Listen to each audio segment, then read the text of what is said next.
कोई बात नहीं, चलो अच्छा तुम्हें माफ़ करता हूँ। उसके बाद दोस्तों रीना से कहता है दीपेश कि चलो अच्छा आज तुम्हें मार्केट घुमा लाते हैं। तो वह कहती है हमारे पति तो आज बहुत खुश हैं, चलो अच्छा मार्केट चलते हैं। दोस्तों जाते हैं मार्केट, वहाँ पर कहते हैं जितनी शॉपिंग करनी हो उतनी शॉपिंग तुम कर लो। वहाँ जाती है, अपने पति के लिए अच्छे अच्छे कपड़े खरीदती है, अपने लिए कपड़े खरीदती है, जो सौंदर्य प्रसाधन की चीज़ें होती वो सब खरीदती है। खरीदने के बाद 4 व्हीलर से बैठते हैं, फिर अपने घर ना आने के बजाय। हेलो दोस्तों, नमस्कार, स्वागत है आप सभी का हमारे चैनल में। दोस्तों कैसे हैं? आशा करते हैं ठीक होंगे, जहाँ भी होंगे वहाँ स्वस्थ होंगे, अपने अपने कामों में व्यस्त होंगे। तो दोस्तों यह एक सच्ची घटना है। यह घटना उत्तर प्रदेश के अमेठी ज़िले की है। दोस्तों वहाँ पे 2 भाई होते हैं, एक भाई का नाम सुरेश होता है, एक भाई का नाम दीपेश होता है। सुरेश जो बड़े होते हैं और दीपेश छोटे होते हैं। और बड़े भाई की शादी हो जाती है, उनके बच्चे हो जाते हैं, और दीपेश जो है वो पढ़ते रहते हैं, वो तैयारी करते हैं कि एक सरकारी नौकरी मिल जाएगी तो हमारा परिवार अच्छे से जिएगा, खाएगा, आगे के भी चलता रहेगा। दोस्तों दीपेश तैयारी करने में जुट जाते हैं और वह 2-3 साल बाद तैयारी करने के बाद वो रेलवे में नौकरी पा जाते हैं। रेलवे में नौकरी पा जाते हैं तो उनकी जो नौकरी होती है वो दिल्ली में लग जाती है और वहीं पर नौकरी करते रहते हैं। 1-2 साल बाद जब उनके घर वाले कहते हैं कि अब तो बेटा नौकरी भी पा गया है, शादी के योग्य हो गया है, क्यों नहीं इनकी शादी कर दी जाए। उनके माता पिता कहते हैं कि दीपेश की अब शादी की जाए। अपने बड़े बेटे से भी कहते हैं तो उनका बड़ा बेटा भी कहता है क्यों ना पिताजी, अब तो नौकरी भी पा गए हैं और अपने दम पे खड़े हो चुके हैं, अब तो कोई टेंशन की बात तो है नहीं, उनकी शादी कर दी जाए। दोस्तों तो दीपेश से उनके माता पिता फ़ोन करके कहते हैं बेटा अब हम तुम्हारी शादी करना चाहते हैं, अगर कहीं लड़की कोई देखे हो तो बता दो, मैं उसी से तुम्हारी शादी कर दूंगा। और तो कहते हैं दीपेश नहीं पिताजी, मैंने सिर्फ पढ़ाई की है, इसके अलावा और कोई काम नहीं की, मैं इन सब के चक्कर में नहीं पड़ा। तो इधर जो है दीपेश के माता पिता लड़की ढूंढने के लिए अपना कहते हैं, आजकल होते हैं मीडिएटर जिसको कहा जाता है। दोस्तों वो एक से एक रिश्ता लेकर आते हैं उनके पास और कहते हैं कि आपको इतना दहेज मिलेगा, आपको इतना मिलेगा, लड़की अच्छी है। लड़की देखने जाते हैं तो लड़की कहीं अच्छी होती है, कहीं कम अच्छी होती है, दोस्तों जान ही रहे होते हैं। और एक लड़की थी, बहुत ही खूबसूरत लड़की थी, बहुत सुंदर लड़की थी। वो लड़की दीपेश के माता पिता को पसंद आ जाती है। वो लड़की जब पसंद आ जाती है तो दीपेश भी देखते हैं, उनको वो लड़की भी पसंद होती है। लड़की दीपेश को पसंद होती है और लड़की को दीपेश पसंद होते हैं। दोनों आपस में बात करते हैं, फिर शादी होती है। शादी भाई बारात जाती है, धूमधाम से शादी होती है। आजकल के ज़माना देख ही रहे हैं, डीजे, रथ, यानी जितना भी चीज़ लेके जाइए कम होता है। एक तो सरकारी सर्विस, भाई सरकारी सर्विस की शादी है, भाई सरकारी आदमी हैं, देखने वाले भी कहते हैं, लड़की के घर वाले भी कहते हैं भाई लड़का सरकारी सर्विस करता है, क्या चीज़ की कमी है उनको। अपना लड़की घर वाले भी कहते हैं हमारी बेटी जाएगी वहाँ सुखी चैन से रहेगी, कौन सी दिक्कत है, जो हो सकेगा हम तो उनको देंगे ही, उनकी ज़िंदगी वहीं पर कटेगी, उनके वही जीवन यापन वहीं पर होगा। हम लोगों का क्या है, बेटी 18-20 साल की जब हो जाती है तो वो पराई हो जाती है। दोस्तों जब शादी हो जाती है उसके बाद 2-3 महीने बाद फिर दीपेश अपने ड्यूटी पर चले जाते हैं। ड्यूटी जाने के बाद लगभग 2-3 महीने बाद फिर आते हैं तो उनके माता पिता कहते हैं कि बेटा आपको बहुत दिक्कत परेशानी होती होगी, आप ड्यूटी से आते हैं, फिर खाना बनाते होंगे, कपड़ा धुलते होंगे, और हम यानी कि सब्जी लाना, हर चीज़ की ये परेशानी आपको अकेले ही बनाना, अकेले खाना, बड़ी परेशानी होती होगी।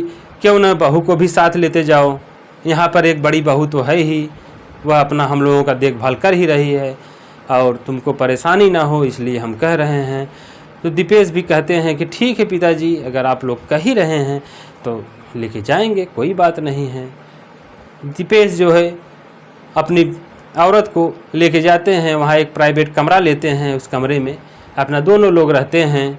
उसके बाद दीपेश अपना ड्यूटी चले जाते हैं और दीपेश की बीवी अपना घर में ही रहती हैं, अपना खाना बनाना, झाड़ू पोछा यही सब करना उनका लगा रहता है।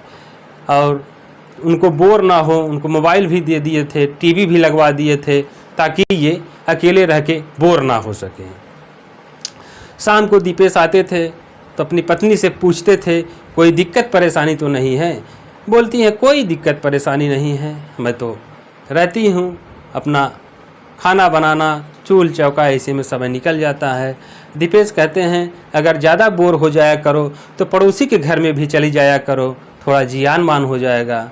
वो कहती हैं नहीं, टीवी देख लेती हूँ, मोबाइल देख लेती हूँ और कपड़े धुल लेती हूँ, इसी में सारा समय निकल जाता है, समय कहाँ बचता है।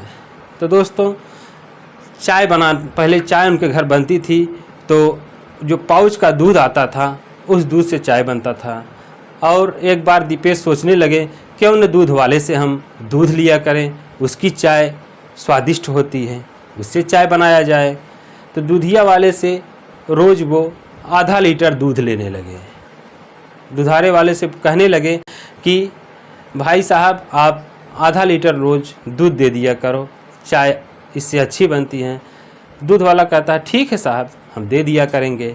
जो दूध वाला होता है थोड़ा स्मार्ट होता है, हैंडसम होता है और देखने ताकने में भाई ठीक ठाक होता है। और दीपेश ड्यूटी पर चले जाते हैं, वह लगभग 11-12 बजे दूध लेकर आता है और दूध देता है उनकी पत्नी को। उनकी पत्नी निकलती हैं तो देखती हैं तो दोनों में प्यार हो जाता है। लड़की भी सुंदर होती है, लड़का भी सुंदर होता है, दोनों लोगों में प्यार हो जाता है। और जो दीपेश की पत्नी होती है वो कहती हैं कि आप दूध दे करके कुछ टाइम हमारे साथ बिता कर सकते हैं। तो दूध वाला कहता है क्यों नहीं बिता सकता हूँ, आप कहिए, आपके लिए तो मैं हाजिर ही रहूँगा। तो दोस्तों वो दूध वाला उसी के दूसरे दिन से चारों तरफ दूध बाँटाता है।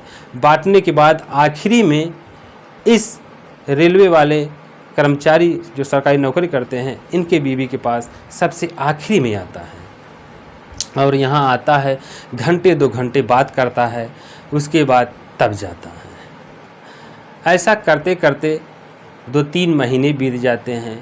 उसी बगल में एक बुजुर्ग आदमी रहते हैं, वह ये सब देखते रहते हैं और कहते हैं हमें दाल में कुछ काला लग रहा है। और ये जो रेलवे वाले कर्मचारी की बीवी हैं इनका मिजाज हमको ठीक नहीं लग रहा है।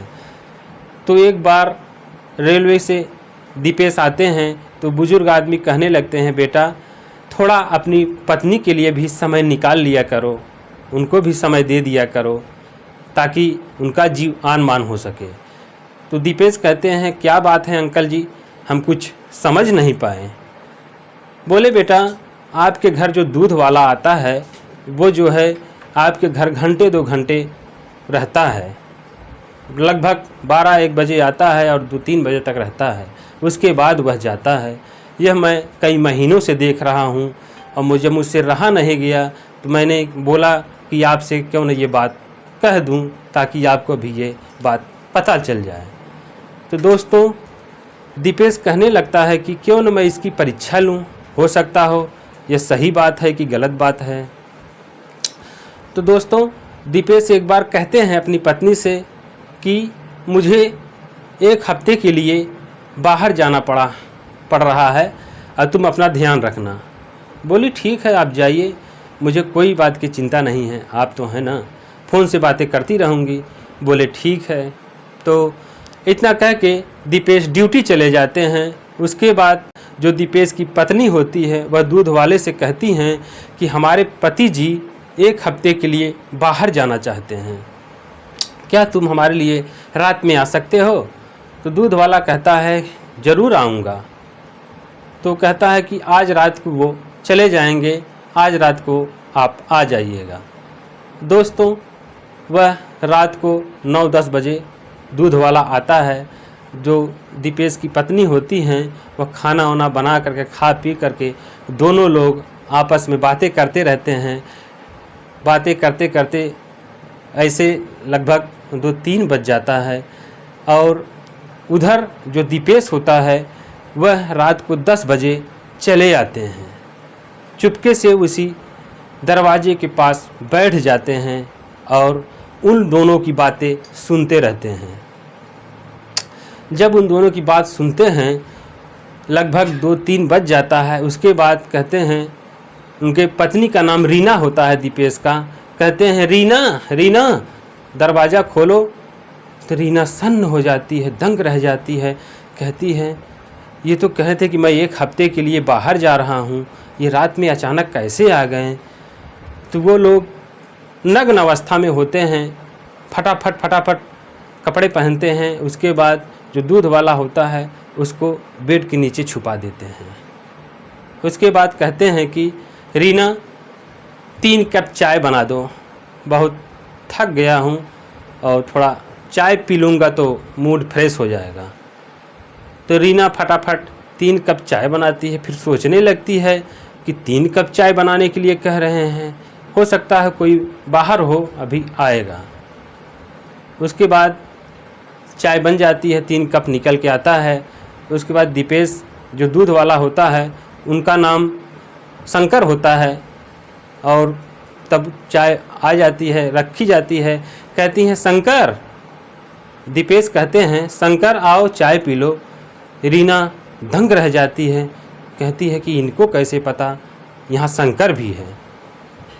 कहती है कि शंकर क्यों घबरा रहे हो, मैं तुम्हें कुछ भी नहीं कहूँगा, मैं एकदम सीधा साधा इंसान हूँ, तुम लोगों को मैं देख लिया हूँ, जान चुका हूँ, आओ बाहर चाय पियो। इतने में ही शंकर सुनता है तो वह घर से भाग जाता है। उसके बाद रीना उनके पैर पकड़ के रोने लगती है, कहती है कि मुझे माफ़ कर दीजिए, ऐसी गलती मुझसे अब नहीं होगी।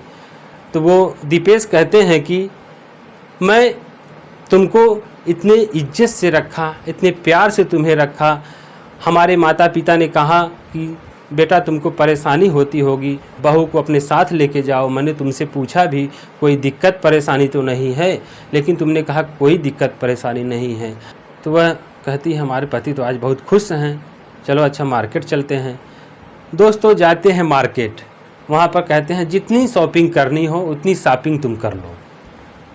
वहाँ जाती है, अपने पति के लिए अच्छे अच्छे कपड़े खरीदती है, अपने लिए कपड़े खरीदती है, जो सौंदर्य प्रसाधन की चीज़ें होती वो सब खरीदती है। खरीदने के बाद 4 व्हीलर से बैठते हैं, फिर अपने घर ना आने के बजाय उस शंकर के घर सीधे चले जाते हैं। तो रास्ते में रीना कहती है आप मुझे कहाँ लेके जा रहे हैं।